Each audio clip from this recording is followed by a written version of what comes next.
हाय, छोटा वीडियो है। आज मॉर्निंग में मैं किसी स्कूल में 12th के स्टूडेंट्स को काउंसलिंग कर रहा था।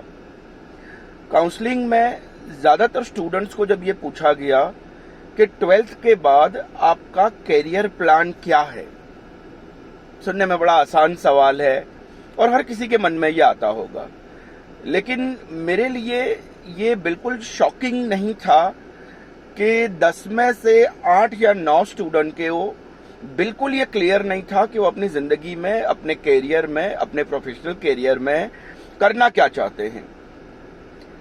मैंने कहा ये बिल्कुल मेरे लिए शॉकिंग नहीं था, वो इसलिए कि पिछले ऑलमोस्ट काफ़ी सालों से मैं स्टूडेंट काउंसलिंग के साथ जुड़ा हुआ हूँ और ज़्यादातर जगह पे मैंने देखा है कि स्टूडेंट जो हैं वो अपने करियर को लेके बिल्कुल ही अवेयर नहीं है, ना कोई प्लान है उनके पास।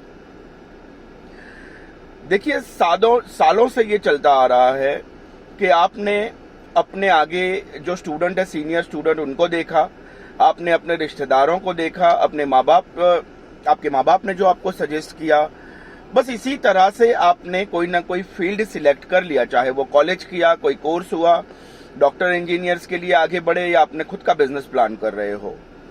लेकिन ये तरीका बिल्कुल सही नहीं है और अब तक ये तरीका जो है वो ज्यादातर जगह पे फेल होता नजर आ रहा है।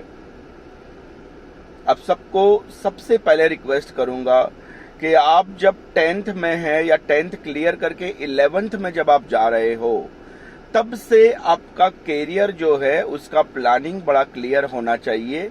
5 साल बाद, 10 साल बाद का आपका जो विजन है वो वेल प्लान होना चाहिए। जरूरी वैसे ये है कि आपका जो इंटरेस्ट है, आपका जो पैशन है, उसमें करियर होना चाहिए। ये तो दुनिया जानती है, 3 इडियट्स मूवी आने के बाद इस थियरी को और ज्यादा स्ट्रांग सपोर्ट मिला है। लेकिन यहां पर मैं एक चीज ऐड करूंगा कि आपका जो विजन या आपका जो इंटरेस्ट है या आपका जो इंटरनल टैलेंट है, उसके लिए जरूरी ये भी है कि वो मार्केट में बिकाऊ होना चाहिए। कहने का मतलब कि प्रोफेशनली वो करियर जो है वो आपके लिए काम करने वाला होना चाहिए, आज और आज के बाद आने वाले 10, 20, 30 साल के लिए। फॉर एग्जाम्पल, मान लीजिए कि आपको कबड्डी खेलने का बड़ा शौक है, आप कबड्डी के चैंपियन है, एक्सपर्ट है और आप सोचोगे कि मुझे अपना career as a kabaddi player बनाना है। ठीक है, खेलना अच्छी बात है। स्पोर्ट्स, कोई भी स्पोर्ट्स जो है वो आपको बहुत सारी चीजें सिखा के जाता है, लेकिन कबड्डी जो है उसका इंडिया में वो क्रेज नहीं है जो क्रिकेट का है। तो कबड्डी में अगर आपने कुछ हासिल कर भी लिया तो कमर्शियल सक्सेस के जो चांसेस है वो बहुत कम है। तो ये मैंने एक एग्जांपल आपको दिया। ऐसे कई चीजें हो सकती है, जो हो सकता है कि आपको शौक है, इंटरेस्ट है, लेकिन आप जो है मार्केट में वो जो स्पेसिफिक फील्ड है वो आज की तारीख में डिमांड में नहीं है।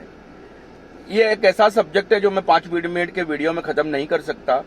याद रखिए, आप जब भी चाहे 1-to-1 काउंसलिंग के लिए आप मुझे अप्रोच कर सकते हैं। और अगर मैं नहीं भी हूं, मैं डिस्टेंस पे हूं, तो आपके आसपास के अगर कोई एकेडमिक काउंसलर अच्छे हैं, आप उनसे मिलिए, आप किताबें पढ़िए, आप यूट्यूब पे देखिए। लेकिन आपका जो करियर पथ है, आपका जो प्लानिंग है, चाहे वो जॉब है या चाहे वो कोई स्किल नया सीखना है या बिजनेस प्लानिंग है या कुछ भी है, वो प्लीज वेल डिफाइंड होना चाहिए। एक प्रॉपर उसका टारगेट सेट होना चाहिए। छोटे गोल जिसको बोलते हैं, स्मॉल माइलस्टोन जो है वो अचीव कीजिए और एक नजर के सामने फाइनल जो मंजिल है उसको रखिए, तो ही आप आने वाले वक्त में सीधे कामयाबी की तरफ जाओगे। अगली बार इस सीरीज में कोई स्पेसिफिक वीडियो बनाऊंगा जिससे कि आपको और ज्यादा क्लैरिटी मिलेगी इस सब्जेक्ट को लेकर। शुक्रिया।